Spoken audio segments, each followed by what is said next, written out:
آئیے مرتبہ پاک پر اللہم صلی علی سیدنا مولانا محمد عدد ما فی علم اللہ صلاۃ دائمۃ بدوام ملک اللہ۔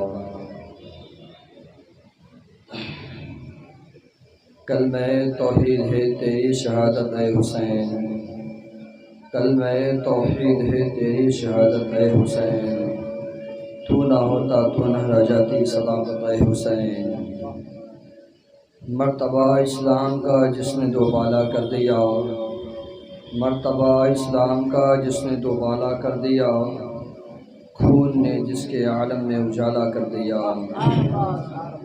شیر سویا وہ ہوتا ہے حسین، رائے حق میں جس نے اپنا سر گھٹایا وہ حسین، جس نے سب کچھ کھو کے کچھ بھی نہ کھویا وہ حسین۔ حضرات محترم، آج کی یہ محفل آخری ہے۔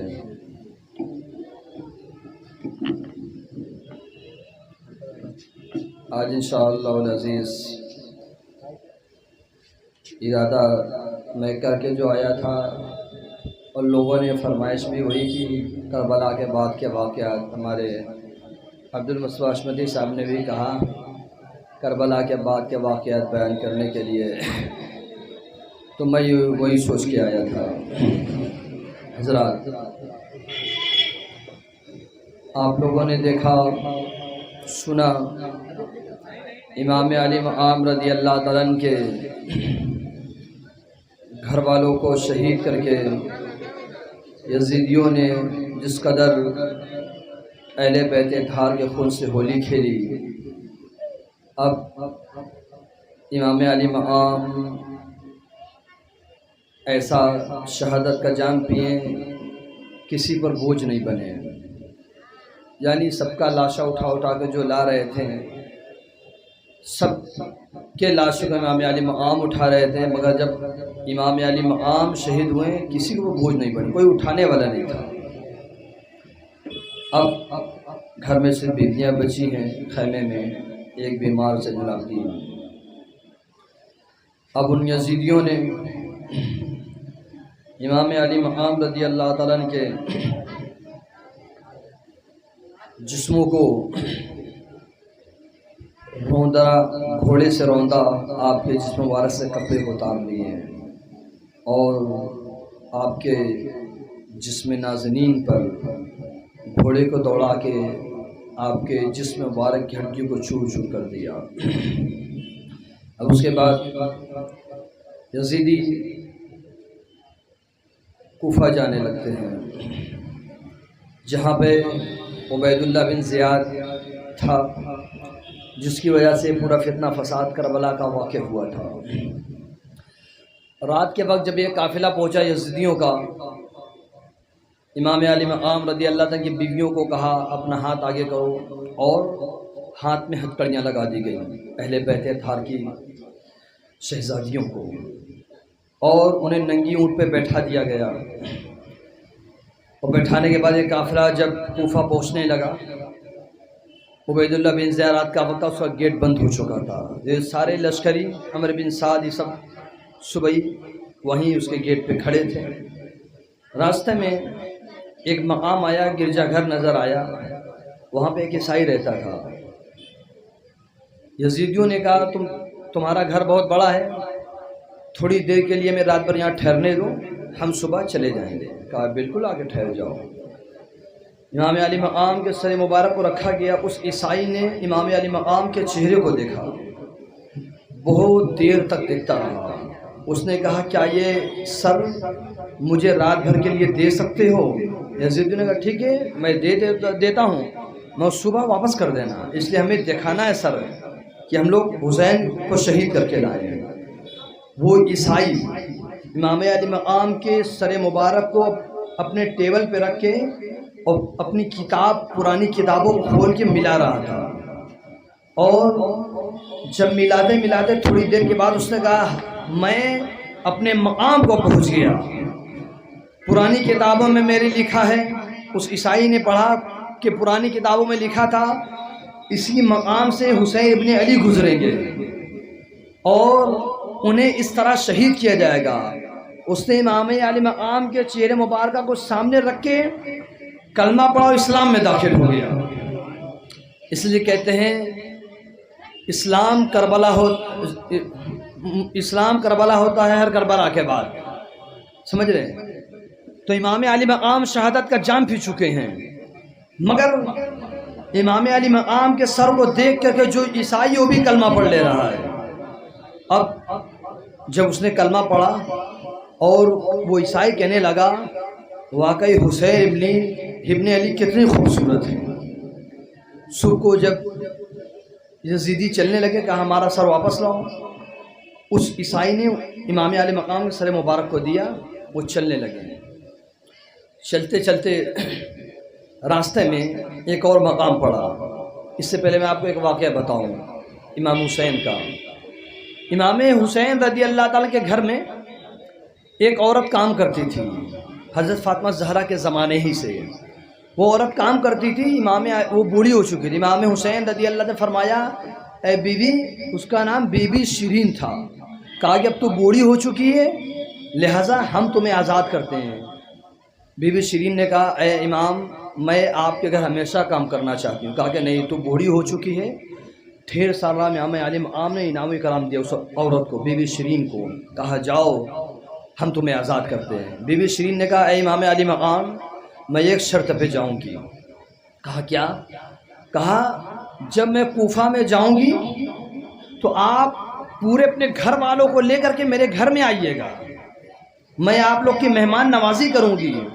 امام علی مقام رضی اللہ عنہ آپ ذرا تصور فرمائیں. آپ نے فرمایا تھا اے بی بی شیرین ایسا نہ ہو ہمارے تمہیں پہچان نہ پائے. بی بی شیرین نے کہا آقا حسین میں آپ کی کھائی ہوئی آپ کے گھر پلی بڑی کیسے آپ کو نہیں پہچان ہوگی. تو امام علی مقام نے اپنی بیویوں سے فرمایا بیویوں دیکھو یہ بی بی شیرین کہہ رہے ہم اس کے گھر دعوت میں جائیں گے. امام علی مقام نے فرمایا اے بی بی شیرین ہم تیرے گھر ضرور واپس آئیں گے پورے پریوار کو لے کر کے. تو جب کوفہ سے یہ قافلہ یزیدیوں کا گزر رہا تھا، بی بی شیرین نے کوفہ میں بہت خوبصورت گھر بنایا تھا اور محلے میں سب کو بتایا تھا امام حسین میرے گھر پہ آئیں گے.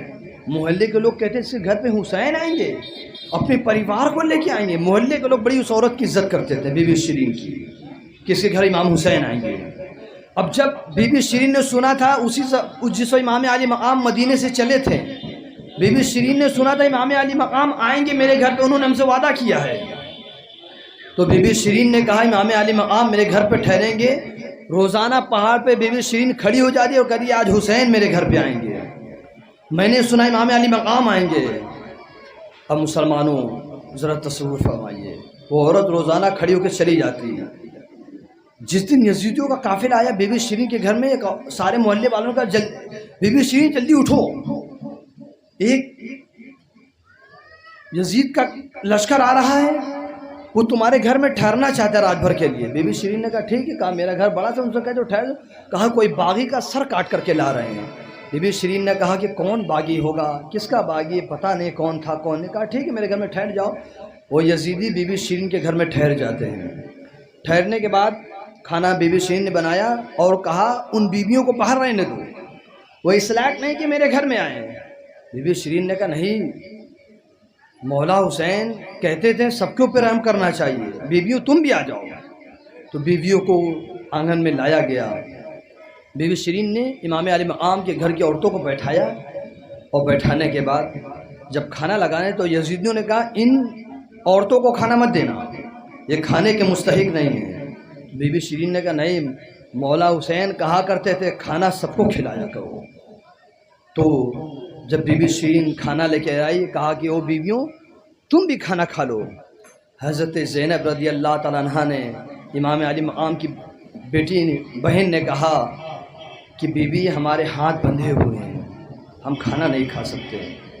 ہمیں اس بی بی شیرین نے کہا کہ بیویوں لاؤ میں ہاتھ تمہارا کھول دوں. کھولا، رسی کھولنے کے بعد اور جب کہا مولا حسین سب کو کھانے کے لیے کہتے تھے. حضرت زینب نے جب امام علی مقام کے یہ بات سنی، بی بی شیرین کہا کہ ہائے حسین. بی بی شیرین نے کہا اے خاتون تو یہ نام کیوں نہیں لائیے، یہ تو میرے آقا کا نام ہے، یہ تو میرے مولا حسین کا نام ہے، یہ نام تو کیوں لے رہی ہے. حضرت زینب رضی اللہ عنہ فرمایا بی بی کیا بابا نے تجھ سے نہیں کہا تھا اے بی بی شیرین ایسا نام تمہارے گھر آئے تمہیں پہچان نہ پائے؟ بابا نے تجھ سے کہا تھا نا۔ وہ بی بی شیرین کہتی مولا کیا اس طرح پہ کوئی مہمان بن کے آیا کرتا ہے؟ آپ نے وعدہ کیا تھا بی بی شیرین تیرے گھر آئیں گے اور تمہیں پہچان نہ پائے؟ مولا کیا اس طرح کوئی مہمان بن کے آتا ہے؟ بی بی شیرین فرماتی امام علی مقام نے جو وعدہ کیا تھا گردن کٹنے کے بعد بھی میرے گھر میں تشریف لائے۔ وہ بیوی رونے لگتی ہے اور زمین پہ گر جاتی ہے۔ جب وہ زمین پہ گر جاتی ہے لوگ اسے پانی ڈالتے ہیں، جب پانی ڈالتے پھر اٹھتی ہے، پھر پانی ڈالتے پھر اٹھتی ہے، کہتی میرے آقا حسین کے ساتھ ایسا انجام کیا گیا۔ وہ عورت صبح تک بے ہوش رہتی، جب صبح اس کو اٹھایا جاتا ہے امام علی مقام کے غم میں وہ شہادت کا جام پی لیتی ہے، اس عورت کا انتقال ہو جاتا ہے۔ اب امام علی مقام رضی اللہ تعالیٰ کے جسم مبارک کو، سر مبارک کو یزیدی لے کے وہاں سے چلنے لگتے ہیں اور نبی کے گھر کی عورتوں لڑکیوں کو وہ لے کے راستے میں چلنے لگتے ہیں۔ اب ایک مقام پہ جب عبید اللہ بن زیاد کے دربار میں سب پہنچ جاتے ہیں اور عبید اللہ بن زیاد کرسی پہ بیٹھا تھا، امام حسین کا سر مبارک اس کے سامنے تھا اور اس نے چھڑی سے امام علی مقام کے سر کی بے حرمتی کرنی چاہیے۔ وہاں پہ ایک صحابی کھڑے تھے عبداللہ بن ثقیف، انہوں نے کہا ظالم یہ تو کیا کر رہا ہے؟ تجھے پتا ہے میں نے اپنی آنکھ سے دیکھا ہے رسول پاک صلی اللہ علیہ وسلم اپنے ہونٹ سے اسی ہونٹ پہ بوسہ لیا کرتے تھے، میں نے اپنی اسی آنکھ سے دیکھا ہے رسول پاک صلی اللہ علیہ وسلم نبی کے ہونٹ پہ اپنا ہونٹ ستا کے وہ حسین کو چوما کرتے تھے اور تو چھڑی لگا، تجھے شرم نہیں آتی؟ عبید اللہ بن زیاد نے کہا اگر آپ صحابی نہ ہوتے میں آپ کو قتل کر دیتا۔ حضرت عبداللہ بن ثقیف نے فرمایا ظالم تو میرے صحابی ہونا کے تو خیال کرے، نواز رسول کا خیال نہیں کرتا، میں تجھ سے کوئی رحم کی امید نہیں رکھتا ہوں۔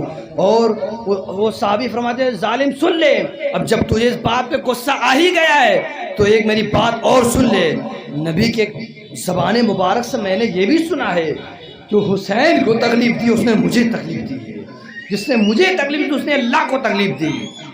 اس نے سوچا کہ اس صحابی کو قتل کرا دے، مگر ان کے قبیلے کے بہت سارے لوگ وہاں پہ تو وہ قتل نہیں کرا سکا، بات آئی گئی ہو گئی۔ پھر اس کے بعد صبح کو یہ قافلہ دمشق جانے لگتا ہے جہاں پہ یزید تھا، وہاں پہ یزید کا دارالخلافت تھا۔ یزید پورے دمشق کو سجا دیا گیا، پورے بازار کو دلہن کی طرح سجا دیا دمشق کو، اور یہ امام علی مقام رضی اللہ عنہ قافلہ وہاں سے گزرنے لگتا ہے۔ تو راستے میں یزیدیوں نے امام علی مقام کے سر مبارک کو بانس پہ لگا کے ایک جگہ گاڑا اور وہیں قیام کیا تھا، اور جب اس کو اکھاڑنے لگے تو اکھڑ نہیں رہا تھا۔ یزیدیوں نے حضرت زینب سے پوچھا کہ بی بی یہ تیرے بھائی کا سر زمین سے کیوں نہیں اٹھ رہا ہے؟ ہم نے تو گاڑا تھا وہ اکھڑ کیوں نہیں آ رہا ہے؟ حضرت زینب نے فرمایا ہمارے قافلے سے کوئی غائب ہے۔ تو دیکھا بچی سکینہ جو 9 سال کی تھی وہ پہاڑی پہ حاجت کے لیے گئی تھی، کوئی خاتون کے گود میں بیٹھی تھی، اور حضرت زینب نے فرمایا بچی سکینہ آؤ قافلہ روانہ ہونے والا ہے۔ وہاں کیا کر رہی تھی؟ وہ 9 سال کی بچی سکینہ کہتی ہے میں حاجت کے لیے گئی تھی، کوئی ضعیف خاتون آئی، اس نے مجھے گود میں اٹھا لیا اور مجھ سے پوچھنے لگی بیٹی سکینہ بتا کربلا میں کیا ہوا تھا؟ تو میں اس خاتون کو میں بتا رہی تھی کہ میرے علی اصغر کو ایسے شہید کیا گیا ہے، علی اکبر کو ایسے شہید کیا گیا ہے، عباس علمبردار کے بازو کو ایسے کاٹا گیا ہے۔ وہ خاتون رو رہی تھی اور میرے آنسو کو پوچھ رہی تھی، بڑے اس کے نرم گود تھے، مجھے پیار کر رہی تھی۔ تو حضرت زینب نے فرمایا وہ خاتون کون تھی؟ کہا کہ وہ خاتون اپنا نام فاطمہ زہرا بتا رہی تھی۔ حضرت زینب رضی اللہ تعالیٰ اور زارو خطا رونے لگتی ہیں اور پوچھتے ہیں کہ وہ دادی جان ہم سے پوچھ رہی تھی بچی سکینہ بتا کیا کیا وہاں پہ ہوا تھا۔ حضرت سکینہ 9 سال کی بچی بتانے لگتی ہیں، کہتی چلو چلتے ہیں۔ جب قافلہ گزرنے لگتا ہے دمشق میں پہنچنے لگتا ہے، اب نبی کے گھر کی عورتوں کو یزیدیوں نے بے پردہ رکھا۔ اس کے بعد ایک صحابی رسول کچھ تجارت کے لیے باہر گئے ہوئے تھے، جب وہ آئے تو دیکھا دمشق پورا سجا ہوا ہے۔ کہا کہ آخر یہ دمشق سجا کیوں ہے؟ تو بتایا گیا امام علی مقام کے سر کو کاٹ دیا گیا ہے۔ وہ صحابی رسول بڑے حیرت میں کہتے ہیں میری زندگی کا برا ہو، میں حسین کی مدد نہ کر سکا۔ وہ بچی سکینہ کے پاس آتے کہتے بچی سکینہ میں تجھے پہچانتا ہوں، تو کون ہے؟ میں تمہارے غم میں برابر کا شریک ہوں، میں تمہاری کیا مدد کر سکتا ہوں؟ حضرت سکینہ نے فرمایا اے میرے نانا جان کے صحابی، ہم اور کوئی تو امید نہیں رکھتے ہیں، بس میں اتنا چاہتی ہوں یہ جو لوگ میرے بابا جان کا سر لے کے چل رہے ہیں ان کو کچھ پیسہ دے کے آگے کرا دیجئے۔ وہ صحابی رسول نے کہا بچی سکینہ تمہارے بابا جان کا سر تو تمہارے قریب ہونا چاہیے۔ کہا کہ نہیں، اس لیے لوگ میرے بابا جان کو دیکھنے کے آ رہے ہیں، ان کی نگاہ ہمارے اوپر پڑ رہی ہے، آپ بس ہم پر اتنی مہربانی فرمائیں، کچھ پیسہ دے کے ان کو آگے کر دیں تاکہ مردوں کی نگاہ ہم پر نہ پڑے۔ اس صحابی رسول نے ان لوگوں کو پیسہ دیا کہ اور تھوڑا کنارے آگے چلے جاؤ سر کو لے کے۔ امام علی مقام کے سر کو آگے لے جایا گیا۔ اب دمشق میں جب یزید بیٹھا اور اس نے کہا سارے لوگوں کو لاؤ، کون کون شہید ہوا ہے، کیا کیا انجام ہوا ہے۔ جب امام علی مقام رضی اللہ عنہ سارے گھر والوں کو اکٹھا کیا گیا، یزید نے امام زین العابدین کو دیکھا اور کہا یہ کون ہے؟ کہا یہ حسین کے بیٹے ہیں۔ کہا میں نے تو سنا سب لوگ شہید ہو گئے، آخر یہ کیسے بچ گیا؟ کہا ان کے گھر کا کوئی فرد بچنا نہیں چاہیے، اس لیے اگر ایک بھی فرد بچا تو کل وہ حکومت کے لیے جو تو ہم سے لڑائی کرے گا۔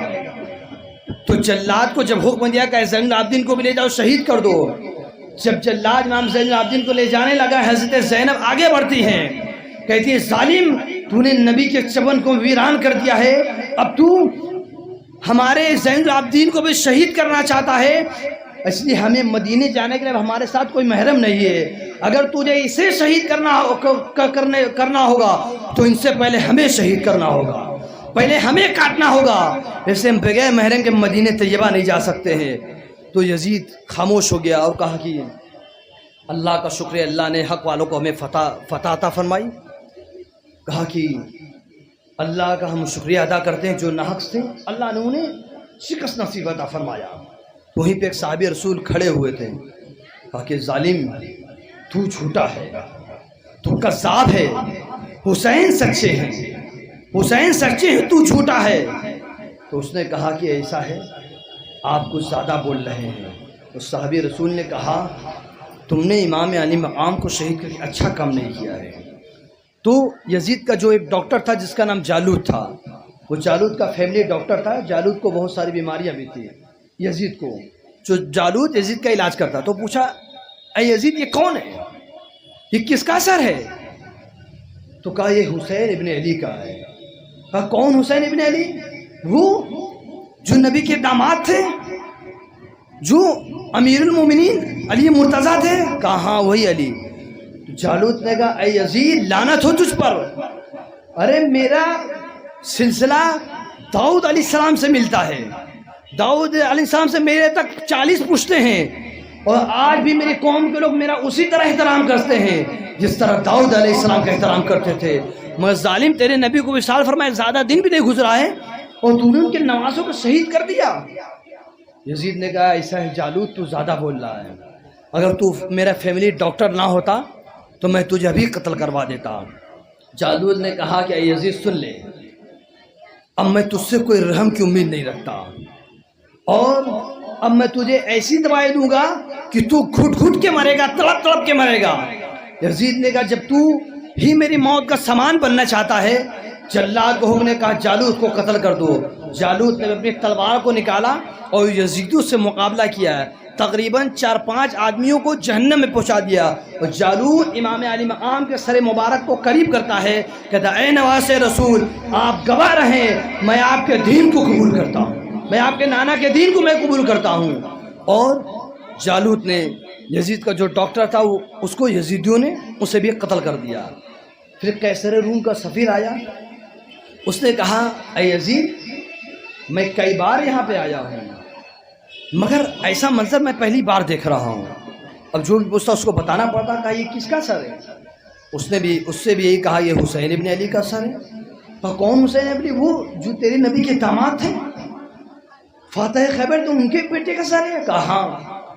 تو اس قیصر روم کے سفیر نے کہا اے یزید برا ہو تجھ پر، میرا نسب موسیٰ علیہ السلام یا ہارون علیہ السلام سے ہے اور 40 پشتے ہم تک ہے، مگر میری قوم کے لوگ آج بھی مجھے ہر چھوٹے بڑے پروگرام میں بلاتے، میری عزت کرتے ہیں، اور تو نے نواز رسول کے ساتھ یہ کام کیا ہے. تو یزید نے اس سے بھی یہی کہا کہ تم زیادہ نہیں بول رہے ہو. کہا کہ اگر میں قیصر روم کا سفیر بن کے نہ آتا ابھی میں تجھ سے جہاد کرتا، ابھی میں تجھ سے جنگ کرتا. تو بات یزید نے دیکھا بات آگے بڑھ رہی ہے تو اس نے کہا جلدی فیصلہ. امام زین العابدین کو بلایا، کہا کہ ایسا ہے جو کچھ تمہارے ساتھ ہوا مجھے اس چیز کا افسوس ہے. اور اسی درمیان یزید کا ایک بیٹا آیا جو امام زین العابدین کے ہم عمر تھا، امام حسین کا بیٹے امام زین العابدین ہم عمر تھا. یزید نے کہا اے زین العابدین کیا تم میرے بیٹے سے کشتی لڑنا پسند کرو گے؟ دیکھتے ہو تمہارے بازو میں زیادہ طاقت ہے کہ میرے بیٹے کے بازو میں زیادہ طاقت ہے. امام زین العابدین نے ارشاد فرمایا اے یزید تو اپنے بیٹے کے ہاتھ میں ایک تلوار دے اور ایک تلوار میرے ہاتھ میں دے، پھر دیکھتے کس کے ہاتھ میں بازو میں زیادہ طاقت ہے. جب تلوار کی بات آئی تو یزید خاموش ہو گیا، اور ابھی بات چل ہی رہی تھی اتنے میں یزید کے دربار میں ڈھولک بجنے لگا، نگاڑا بجنے لگا. یزید کے بیٹے نے کہا اے زین العابدین تمہیں پتہ یہ نگاڑا کس کا بج رہا ہے؟ تیرے باپ دادا کا کہ میرے باپ دادا کا ہے؟ یہ ڈھول پتہ کس کا بج رہا ہے؟ تیرے باپ دادا کا میرے باپ دادا کا ہے. ابھی امام زین العابدین کچھ جواب دیتے ہیں، اتنے میں مسجد سے اذان کی آواز آتی ہے. امام زین العابدین ارشاد فرماتے ہیں اے یزید کے بیٹے سن لے، یہ جو اذان ہو رہی ہے اس میں کس کے باپ دادا کا نام لیا جاتا ہے؟ تیرے باپ دادا کا کہ میرے باپ دادا کا؟ کہا کہ سن لے، کہے اے یزید کے بیٹے یہ جب تک تیرا باپ کرسی پہ رہے گا تیرے باپ کا نگاڑا بجتا رہے گا، جب تک تیرا باپ کرسی پہ رہے گا تیرے باپ کا ڈھولک تاشا بجتا رہے گا، مگر جب تک سورج باقی رہے گا، جب تک آسمان باقی رہے گا تب تک میرے نانا جان کا نام 5 وقت کی اذان میں لیا جائے گا. اب اتنا کہہ رہا تھا وہ یزید کا بیٹا خاموش ہو گیا. یزید نے کہا اے زین العابدین جو کچھ ہوا مجھے اس بات کا افسوس ہے، چلو میں اس کا کفارہ ادا کرنا چاہتا ہوں. امام زین العابدین نے فرمایا تم اس کا کفارہ ادا کرنا چاہتے ہو؟ کہا کہ ہاں. کہا کہ سنو میری 4 شرطیں ہیں. کیسے تھے؟ 4 شرطیں ہیں. کہا کیا؟ کہا پہلی بات یہ جنہوں نے میرے گھر والوں کو قتل کیا ہے اور خصوصاً جس نے میرے بابا جان کو قتل کیا ہے میں اسے قتل کروں گا. دوسرا کل جمعہ ہے، جمعہ کا خطبہ میں دوں گا. تیسری بات تمام شہداء کے سروں کو ہمارے حوالے کیا جائے، ہم جا کے ان کی تجہیز و تکفین کریں گے. اور چوتھی بات ہمیں مدینہ طیبہ روانہ کر دیا جائے. یزید نے کہا ٹھیک ہے کوئی مشکل نہیں. کہا کہ چلو امام حسین کا قاتل کون ہے؟ تو یہ خولی کہتا شمر نے کیا ہے، شمر کہتا خولی نے کیا ہے، وہ کہتا اس نے کیا، وہ کہتا اس نے کیا. یزید نے ڈاٹا کا ظالموں کسی نے تو حسین کو قتل کیا ہو، بتاؤ سچ سچ بتاؤ کس نے قتل کیا ہے. اتنے میں شمر آگے بڑھتا کہتا اے امیر المومنین آپ یہ بتائیں امام حسین کا جھگڑا ہم سے تھا کہ آپ سے تھا؟ امام حسین کا جھگڑا ہم نے تخت و تاج کے لیے کس کے لیے قتل کیا، آپ کے لیے کہ اپنے لیے؟ اب یزید نے جب یہ بات سنی کہا کہ اس میں فیصلنے والا تو میں ہی ہوں. کہا کہ چھوڑو پتہ نہیں چل رہا ہے امام حسین کا قاتل کون ہے، 3 باتیں ہیں نا وہ تم پوری کر لینا. اب جب کل جمعہ کا دن آتا ہے امام زین العابدین مسجد میں جب داخل ہوتے ہیں انٹری کرتے ہیں پورا مجمع امام زین العابدین کو دیکھ کر کے دھاڑے مار مار کے رونے لگتا ہے. اور جب یزید نے دیکھا پورا مجمع رو رہا ہے بھائی صاحب میرے خلاف بغاوت کا سر اٹھنے لگے. یزید نے ایک شامی خطیب کو کہا تو خطاب کر، تو تقریر کر. امام زین العابدین نے فرمایا اے شامی خطیب چپ ہو جا، یزید سے میرا وعدہ ہو چکا ہے میں خطبہ دوں گا جمعہ کا. ساری عوام نے کہا اے زین العابدین آپ خطبہ دیے، ہم آپ کا خطبہ سنیں گے. امام زین العابدین ممبر پہ کھڑے ہوئے اور کہتے ہیں اے میرے نانا جان کے امتیوں دیکھو میرے نانا جان کے نواسوں کو کس طرح بے دردی کے ساتھ شہید کیا گیا ہے، دیکھو میرے نانا جان کے گھر والوں کس طرح بے دردی کے ساتھ مارا گیا ہے. اور پورا مجمع زارو قطار ہونے لگتا ہے. یزید نے جب دیکھا کہ زین العابدین اگر تقریر فرمائے میرے خلاف لوگ کھڑے ہو جائیں گے. اس نے خطبے کی اذان کو لیے کہا کہ خطبے کی اذان دے دو. جب شامی خطیب اذان دینے لگا ہے اللہ اکبر اللہ اکبر، اس نے کہا، امام زین العابدین نے فرمایا تو سچ کہتا ہے، اللہ بہت بڑا ہے، اللہ بہت بڑا ہے. جب اس نے کہا اشہد ان لا الہ الا اللہ، امام زین العابدین نے فرمایا بے شک اللہ کے سوا کوئی معبود نہیں. پھر اس نے کہا اشہد ان محمد رسول اللہ. امام زین العابدین نے فرمایا اب چپ ہو جا، اس لیے کہ فرمایا آپ نے اے لوگوں بتاؤ ابھی جو اس نے اذان دی ہے اس میں کس کے نانا کا نام لیا گیا ہے؟ میرے نانا کا نام لیا گیا ہے. مجمع دار و قطار رونے لگتا ہے. ایک روایت میں آتی ہے یزید وہاں سے بھاگ جاتا ہے، یزید وہاں سے مسجد سے بھاگ جاتا ہے کہ کہیں میرے خلاف سر نہ بغاوت کا اٹھنے لگے. اب تیسری بات روایتیں بتاتی ہیں شہداء کی سروں کو دیا گیا. حضرت زینب نے فرمایا پہلے ہم لوگ کربلا جائیں گے، سب کو پہلے دفن کریں گے، پھر وہاں سے ہم لوگ مدینہ طیبہ جائیں گے. امام حضرت زینب رضی اللہ تعالیٰ عنہ شہداء کی جسم مبارک کو لے کر کے چلنے لگتی ہیں، اور جب چلنے لگتی ہیں اس کے بعد ایک روایت یہ بتاتی امام حسین رضی اللہ عنہ جب شہید کر دیا گیا تھا تو اس وقت ایک ندی کے کنارے سے، نہر فرات کے کنارے سے قافلہ آیا تھا اور اس نے تمام شہداء کے جسموں کو دفن کر دیا گیا تھا. اب یہ یزیدی اس پہ بھی ان کو سکون نہیں حاصل ہوا. انہوں نے کیا کیا، اب اتنا خون کی ہولی کھیلنے کے باوجود بھی آج وہ بدعقیدے و خبیث کہتے ہیں نا، اس میں یزید کی کوئی غلطی نہیں تھی، اس لیے یزید تو کربلا میں تھا ہی نہیں. تو میں کہتا ہوں دیکھو اس نے اگرچہ یزید کربلا میں نہیں تھا مگر اس نے کتنا بڑا ظلم و ستم کا پہاڑ ڈھایا تھا. جب یہ قافلہ، جب اہل بیت اطہار کا قافلہ جب مدینہ طیبہ کے لیے روانہ ہونے لگتا ہے، یزید نے 20,000 لشکریوں کو امام زین العابدین کو مدینہ طیبہ کی طرف روانہ کرنا چاہا. اور آپ کو پتہ ہے امام زین العابدین رضی اللہ تعالیٰ عنہ کو بے شمار کپڑے دیے گئے، بے شمار دولتیں دی گئیں، بہت سارا پیسہ دیا گیا، اناج دیا گیا. امام زین العابدین رضی اللہ عنہ ارشاد فرماتے ہیں ہم لوگ یہ سب بانٹنے والے ہیں، ہم لوگ یہ سب دینے والے، ہم لوگ یہ سب لینے والے نہیں ہیں. اے یزید یہ سارے پیسے تجھے ہی مبارک ہو، ہمیں پیسے نہیں چاہیے. اپنے کپڑے اپنے پاس رکھ، اپنے ساز و سامان اپنے پاس رکھ، ہمیں یہ سب نہیں چاہیے. ہمارے گھر سے سب چیزیں بانٹی جاتی ہیں، ہمارے گھر سے سب چیزیں تقسیم کی جاتی ہیں.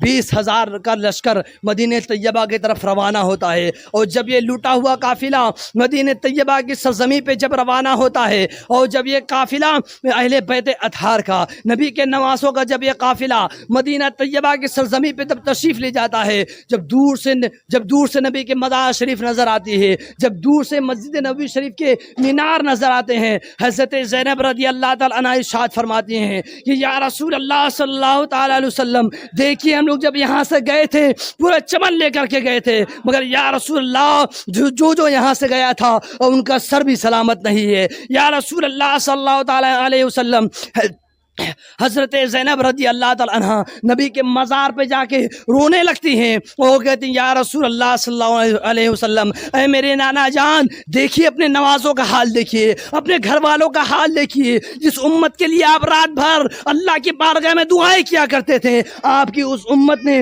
آپ کے نواسے کے ساتھ کیا انجام کیا ہے. اے میرے نانا جان اب آپ دیکھ لیجئے جس امت کے لیے اللہ کی بارگاہ میں آپ مغفرت کی دعائیں کیا کرتے رہتے تھے رات بھر اٹھ کر کے، آپ کی امتوں نے آپ کے نواسوں کے ساتھ کیا انجام کیا ہے، آپ کے نواسوں کا کیا حال کر کے رکھ دیا ہے. اے نانا جان ذرا توجہ فرمائے. وہ روایتیں بتاتی ہیں مدینہ طیبہ کے لوگوں نے سب سے زیادہ 2 ہی مرتبہ رویا تھا، ایک نبی کریم صلی اللہ علیہ وسلم کے وصال کے موقع پر، دوسرا امام علی مقام رضی اللہ عنہ شہادت کے وقت. جب یہ قافلہ مدینہ طیبہ کی سرزمین پہ پہنچا تھا تو پورے مدینے کے لوگ اہل بیت اطہار کے گھر والوں کو دیکھ کر کے پھوٹ کر کے رو رہے تھے، زاروں قطار رو رہے تھے. اور بی بی سغرا جو چھوٹی سی تھی وہ پوچھنے لگتی ہے، کہتی ہے کہ بتاؤ علی اصغر گیا تھا وہ کہاں چلا گیا ہے، علی اکبر گئے تھے وہ کہاں چلے گئے ہیں، عباس علمبردار گئے تھے وہ کہاں گئے ہیں. ایک ایک کے نام پہ جب وہ بی بی سغرا چھوٹی سی بچی پوچھنے لگتی ہے بتاؤ عباس کہاں گئے ہیں، وہ علی اصغر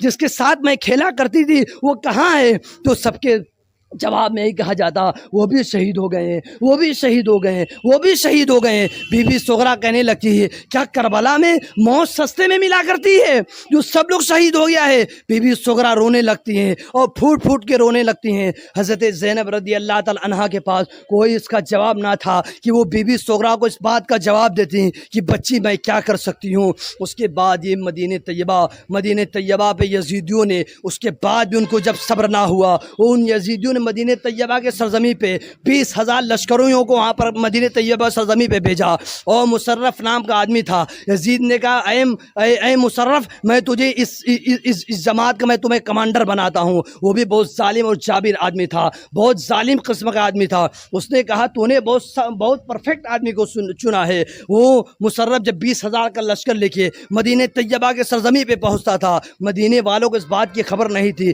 ابھی تو یہ سب سارا واقعہ کربلا کے سرزمین پہ ہوا ہے۔ ان لوگوں نے اچانک سے مدینہ طیبہ کے سرزمین پہ ان یزیدیوں نے حملہ کر دیا ہے، یہاں تک کہ لوگوں کے گھر کو لوٹا ہے، اور یہاں تک کہ ایک صحابی تھے جو غریب تھے، ان کے پاس دینے کے لیے کچھ بھی نہیں تھا۔ یزیدیوں نے کہا تیرے پاس کچھ بھی نہیں ہے، ہم تیری داڑھی نوچ کر کے لے جائیں گے۔ اس صحابی رسول کی داڑھی کو ان یزیدیوں نے نوچ لیا تھا۔ اور آپ کو پتہ ہے مسلمانوں، 1700 صحابہ کو مدینہ طیبہ کے سرزمین پہ ان یزیدیوں نے قتل کر دیا تھا، 1700 صحابہ کو، جس میں سے 700 صحابہ کرام حفاظ کرام تھے، 700 صحابہ حافظ تھے۔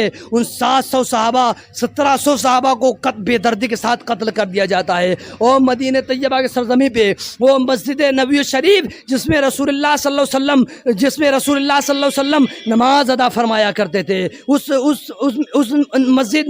مسجد کی سرزمین پہ نبی کی پیشانی لگی تھی۔ ان یزیدیوں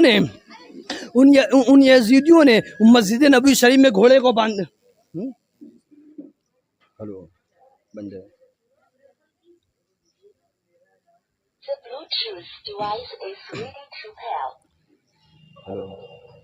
اس میں کہاں آواز آئی ہے؟ ہلو ایسے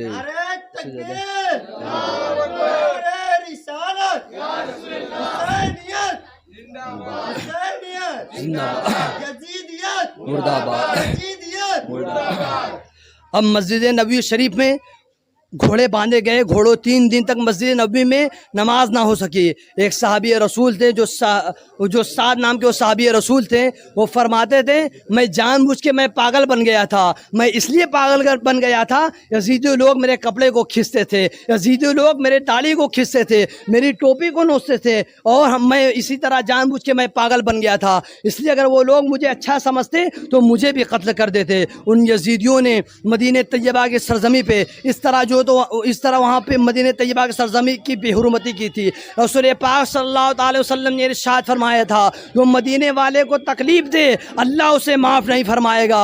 ان یزیدیوں نے مدینہ طیبہ کے سرزمین پہ یہ سارے واقعات، یہ سارا معاملات کرنے کے بعد اب لوگ مکہ شریف کی طرف جانے لگتے ہیں، اب مکہ شریف پہ حملہ کرنے کی کوشش کرتے ہیں۔ مکہ میں جب صحابہ کرام کو معلوم چلا ہے، عبداللہ بن زبیر کو جب یہ بات معلوم چلی ہے کہ مدینہ طیبہ کے سرزمین پہ مدینہ طیبہ کی یزیدیوں نے بے حرمتی کی ہے، وہاں کی عورتوں کی عزت سے کھیلا ہے، وہ صحابی رسول نے پورے مکہ شریف کو گھیر دیتے ہیں، چاروں طرف سے گھیر دیتے ہیں، اور باہر کھڑے ہو کے وہ لوگ مکہ شریف کو حفاظت کے لیے باہر کھڑے ہو جاتے ہیں۔ تو ان یزیدیوں نے جب دیکھا کہ چاروں طرف سے راستہ بند ہے، ہم مکے کے اندر داخل نہیں ہو سکتے ہیں، تو ان لوگوں نے منجنیق بنایا، جو ایک گلیل کی طرح ایک منجنیق ہوتا ہے، اس منجنیق کے ذریعے وہ کعبہ شریف کے اوپر بھی حملہ کر رہے تھے، اور منجنیق کے ذریعے جب وہ پتھر پھینک رہے تھے، اس پتھر کی وجہ سے کعبہ شریف کا غلاف جل گیا ہے، اس پتھر کی وجہ سے جو تو کعبہ میں آگ لگ گئی ہے۔ ان یزیدوں نے اس طرح جو تو بے حرمتی مدینہ طیبہ کی ہے، اور شہر رسول کی ہے، مکہ شریف کی ہے۔ اب اس کے بعد مسلمانوں میں کربلا کے بعد میں آپ کو اس کے بعد میں لے چلتا ہوں۔ اس کے بعد یزید کچھ دن کے بعد یزید مر جاتا ہے، 3 سال کے بعد یزید مر جاتا ہے۔ وہ کیسے مرتا کیسے یزید شراب پینے کا بہت عادی تھا، یزید بہت زیادہ شراب پیا کرتا تھا، اس کو بیماری ہو گئی تھی، وہ بستر پہ یزید لیٹا ہوا تھا، اور جب وہ پخانہ کرتا تھا تو اس کے پخانے کے راستے سے اس کے بدن کا گوشت کٹ کے اس کے پخانے کے راستے سے گرتا تھا، اور جب وہ اس حالت میں پہنچا تو اپنے بیٹے امیر معاویہ کو بلایا۔ یزید کے باپ امیر معاویہ رضی اللہ تعالیٰ عنہ، اور یزید کا بیٹا بھی معاویہ تھا، اس نے اپنے بیٹے کو بلایا اور کہا کہ بیٹا میں تجھے یہ خلافت کو سونپنا چاہتا ہوں، میں تجھے بتانا چاہتا ہوں خلافت کو کیسے چلانا ہے۔ اس بچے نے ایک لی کہا کہ میں اس کرسی پہ بیٹھنے کا حقدار نہیں ہوں، اس لیے کہ اس پہ نواسۂ رسول کا خون لگا ہوا ہے، میں اس کا حقدار نہیں ہوں۔ جس کو تو نے قتل کیا ہے اصل میں وہ اس چیز کے حقدار تھے، تو اس کا حقدار نہیں ہے۔ یزید کو ٹینشن ہو جاتی ہے، وہ کہتا ہے میرا بیٹا میری بات ماننے کے لیے تیار نہیں ہے۔ اس صدمے سے وہ بیٹ پہ پخانہ کر کر کے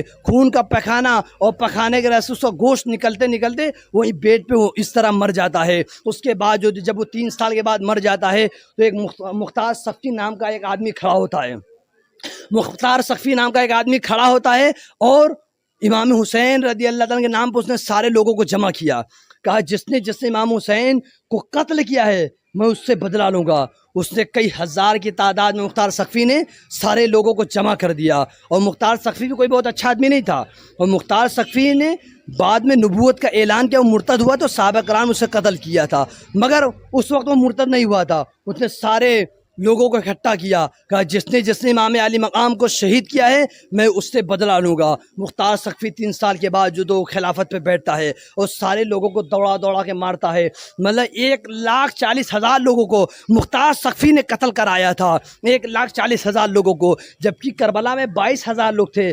1,40,000 کو کیوں قتل کرائے اس نے؟ علماء کرام فرماتے تھے اس لیے کہ جو لوگ امام علی مقام کا کھڑے ہو کے تماشا دیکھ رہے تھے، مختار سقفی نے کہا اسے بھی قتل کرو، اس لیے وہاں پہ کھڑا ہو کے تماشا دیکھ رہا تھا۔ مختار سقفی نے کہا اسے بھی قتل کرو جو اس بات سے راضی تھا کہ حسین قتل ہو گئے۔ شمر کا نمبر آیا، شمر کو بلایا، کہا تو نے امام حسین کو شہید کیا ہے نا؟ شمر نے کہا نہیں، صرف میں نے اکیلے نہیں کیا ہے، خولی نے بھی کیا ہے۔ مختار سقفی نے کہا میں تو سب سے بدلہ لوں گا، مگر تو تھا کہ نہیں اس میں؟ شمر کہتا نہیں مختار سقفی میرا دوست ہے، وہ مجھے قتل نہیں کرے گا۔ مختار سقفی نے شمر کو بلایا، اس کے ہاتھ پیر کو کاٹا، کاٹنے کے بعد کتوں کو دے دیا، کہا اب یہ کتے تیرا فیصلہ کریں گے۔ شمر کو کتوں کو دے دیا، کتے نے اس کی چمڑیاں نوچ کر کے کتوں نے کھانا شروع کیا ہے۔ خولی کا نمبر آیا، خولی بھاگتے بھاگتے مدینہ طیبہ پہنچ گیا کہ مختار سقفی اسے قتل کرا دے گا۔ خولی بھاگتے بھاگتے مدینہ طیبہ کے سرزمین پہ پہنچا تو دیکھا امام زین العابدین رضی اللہ تعالیٰ، امام زین العابدین رضی اللہ تعالیٰ لوگوں کو پانی پلا رہے تھے، لوگوں کو کھانا کھلا رہے تھے۔ جو خولی وہیں پہ جا کے صف میں کھڑا ہو جاتا ہے اور چہرہ ڈھانک کے کہتا مجھے بھی پانی دے دو، مجھے بہت پیاس لگی ہے۔ جب امام زین العابدین نے اس کو پانی دیا اور کھانا دیا، پانی اور کھانا کھانے کے بعد خولی نے کہا حضرت آپ نے مجھے پہچانا؟ آپ نے مجھے پہچانا؟ امام زین العابدین نے فرمایا ظالم میں تو تجھے قیامت کی بھیڑ میں بھی پہچان لوں گا، اس لیے کہ تو ہی میرے باپ کا قاتل ہے، تو نے میرے بابا جان کو قتل کیا تھا۔ اس خولی کہتا ہے حضرت تب آپ نے مجھے کیوں پانی دے دیا ہے، مجھے کیوں کھانا دے دیا ہے؟ امام زین العابدین رضی اللہ عنہ ارشاد فرماتے ہیں ظالم وہ تیری فطرت تھی کہ تو نے میرے بابا جان کے اس طرح 3 دن کا پیاسا رکھ کے میرے بابا جان کو شہید کیا تھا، مگر ہم وہ کام کیوں کریں جو تو نے میرے ساتھ کیا ہے؟ اس کا بدلہ تو تجھے قیامت کے دن ضرور دیا جائے گا۔ اس کے بعد عبید اللہ بن زیاد کا جو نمبر آیا، عبید اللہ بن زیاد جب امام علی مقام رضی اللہ عنہ جب سر کو لایا گیا تھا، عبید اللہ بن زیاد اس تخت پہ بیٹھا تھا اور امام علی مقام کے سر کو لیا ہوا تھا، اپنے ران پہ رکھا امام علی مقام کے سر کو۔ امام علی مقام رضی اللہ تعالیٰ کے سر مبارک سے ایک قطرہ خون نکلتا ہے، ایک دم تازہ خون نکلتا ہے۔ وہ خون جب نکلتا ہے امام علی مقام کے سر مبارک سے، وہ یزید کے ران میں چلا جاتا ہے، اور جب ران میں جائے وہ تیزاب کی طرح یزید کے ران کو چھید کیا، اس کے تخت کو چھید کیا ہے، اور وہ خون زمین میں غائب ہو گیا ہے، یہاں تک کہ عبید اللہ بن زیاد کے اس میں زخم ہو گیا، اس سے بدبو آنے لگتی ہے۔ جب مختار سقفی نے عبید اللہ بن زیاد کو قتل کروایا، وہ کہا کہ ڈھونڈو عبید اللہ بن زیاد کی جو لاش کہاں پہ ہے، تو جہاں سے سب سے زیادہ بدبو آ رہی تھی لوگوں نے کہا یہی عبید اللہ بن زیاد ہے، اس لیے کہ جب زندہ تھا تب بھی اس کے جسم سے اسی طرح بدبو آ رہی تھی۔ اس طرح مختار سقفی نے بے دردی کے ساتھ لوگوں کو قتل کرایا ہے، پورے وہاں پہ مدینہ طیبہ کے سرزمین پہ، وہاں اس نے پورے خون سے رنگین کر دیا ہے، 1,40,000 لوگوں کو قتل کروا دیا ہے۔ اس کے بعد اس سے غلطی یہ ہوئی مختار سقفی سے، اس نے بعد میں نبوت کا اعلان کر دیا اور مرتد ہو گیا تھا اور اسلام سے خارج ہو گیا تھا۔ اب میں بتانا چاہتا ہوں مسلمانوں، امام زین العابدین رضی اللہ تعالیٰ، امام حسین رضی اللہ تعالیٰ کے وہ بیٹے جب بھی گوشت دیکھا کرتے تھے، ایک مرتبہ آپ گزر رہے تھے، امام حسین رضی اللہ تعالیٰ کے بیٹے امام زین العابدین رضی اللہ تعالیٰ آپ نے دیکھا ایک قصاب جو تو جانور کو ذبح کرنے جا رہا ہے. امام زین العابدین نے فرمایا اے قصاب کیا تو نے اس جانور کو پانی دیا ہے کہ نہیں دیا ہے؟ اس قصاب نے کہا اے زین العابدین ہم مسلمان ہیں, ہم لوگ جب کسی جانور کو ذبح کرتے ہیں تو پہلے ہم لوگ پانی دے دیا کرتے ہیں. امام زین العابدین رضی اللہ عنہ ارشاد فرماتے ہیں ہائے وہ کیسے مسلمان تھے جنہوں نے میرے بابا جان کو 3 دن کا پیاسا رکھ کے میرے بابا جان کو شہید کیا تھا. مسلمان ایک جانور کو ذبح کرتا ہے, اسے پانی پلایا کرتا ہے, مگر میری نگاہوں کے سامنے انہوں نے میرے بابا جان کو 3 دن کا پیاسا رکھ کے شہید کیا تھا. امام زین العابدین رضی اللہ عنہ ایک مرتبہ اس سے گزر رہے تھے, وہاں سے جو تو کیا دیکھتے ہیں گوشت کی دکان تھی. گوشت والے نے گوشت پہ کپڑے کو ڈھک دیا ہے. لوگوں نے کہا تم کیوں کپڑے کو ڈھک دیے ہو؟ اس گوشت والے قصاب نے کہا امام زین العابدین آ رہے ہیں. جب وہ گوشت کو دیکھا کرتے ہیں زاروں قطار رونے لگتے ہیں, وہ کہتے ہیں میرے بابا جان کو اسی طرح کاٹا گیا تھا, میرے گھر والوں کو اسی طرح کاٹا گیا تھا. امام زین العابدین رضی اللہ تعالیٰ عنہ جب بھی گوشت کو دیکھا کرتے تھے اس زاروں قطار رونے لگتے تھے. وہ کہتے میرے بابا جان کو اسی طرح میرے نگاہوں کے سامنے کاٹا گیا تھا. وہ امام علی مقام رضی اللہ عنہ کے بیٹے امام زین العابدین رضی اللہ تعالیٰ عنہ امام زین العابدین رضی اللہ تعالیٰ 95 ہجری تک آپ باحیات رہتے ہیں, پھر آپ کا وصال ہو جاتا ہے. پھر امام حسن بصری رحمۃ اللہ علیہ کا زمانہ آتا ہے جو حضرت علی کے خلیفہ تھے, حضرت علی کے شاگرد تھے. امام حسن بصری رحمۃ اللہ تعالیٰ علیہ ان کی بارگاہ میں ایک شخص آتا تھا اور اس کے منہ سے بہت زیادہ بدبو آیا کرتی تھی, اور ایسی بدبو آیا کرتی تھی جو ناقابل برداشت ہوا کرتی تھی. امام حسن بصری نے ایک مرتبہ پوچھا کہ تمہارے منہ سے اتنی بری بدبو کیوں آتی ہے جو ناقابل برداشت ہوتی ہے؟ پورا میرا گھر بدبو کرنے لگتا ہے. وہ نوجوان کہنے لگتا ہے حضور جو نہر فرات پہ جب کربلا کے میدان ہو رہی تھی, جب امام حسین سے جب جنگ ہو رہی تھی تو نہر فرات پہ میں ہی کھڑا تھا, پہرا دے رہا تھا. امام حسن بصری رحمۃ اللہ علیہ فرماتے ہیں ظالم میری بارگاہ سے تو یہاں سے نکل جا, اس لیے میں گوارا نہیں کر سکتا جو امام حسین کے قاتلوں میں سے ہو میں اس کو برداشت کر سکوں. امام زین العابدین رضی اللہ عنہ کو جنہوں نے قتل کیا تھا ان کو بے دردی کے ساتھ مارا گیا ہے. اللہ رب العزت نے ان لوگوں کو پورا عذاب مسلط فرما دیا ہے, ان لوگوں کو بے دردی کے ساتھ قتل کر دیا جاتا ہے. اب بس آخری بات میں یہ کہنا چاہتا ہوں, یزید اپنے پیچھے کئی بیٹوں کو چھوڑ کر کے گیا تھا, مگر آج کوئی یہ نہیں کہتا میں یزید کی اولاد سے ہوں. میں امام علی مقام رضی اللہ تعالیٰ نے اپنے پیچھے ایک بیٹے کو چھوڑا تھا, میں آج پوری دنیا میں سید نظر آ رہے ہیں, پوری دنیا میں امام علی مقام کی نسلیں نظر آ رہی ہیں. وہ آج پوری دنیا میں کو جس کو دیکھو اکثر و بہت سارے لوگ ایسے ہیں جو کہتے ہیں میں امام حسین کی اولاد سے ہوں, جیسے حضور گلزار ملت نبی کی اولاد سے ہیں, حضرت امام حسین کی اولاد میں سے ہیں, اور بھی بہت سارے بزرگان دین ہیں جو سید ہیں جو نبی کی اولاد میں سے ہیں, امام حسین کی اولاد میں سے ہیں. تو یہ امام حسین رضی اللہ تعالیٰ عنہ کا یہ مقام و مرتبہ ہے. امام حسین ایک بیٹا اپنا چھوڑ کر کے گئے تھے, آج پوری دنیا میں سید پائے جاتے ہیں. اس لیے میں کہنا چاہتا ہوں مرد حق باطل سے ہرگز خوف کھا سکتا نہیں, سر کٹا سکتا ہے لیکن سر جھکا سکتا نہیں. وآخر دعوانا الحمد للہ رب العالمین واستغفر اللہ رب الذنب واتوب الیہ. السلام علیکم ورحمۃ اللہ وبرکاتہ. کھڑے جو صلاۃ والسلام کے لیے.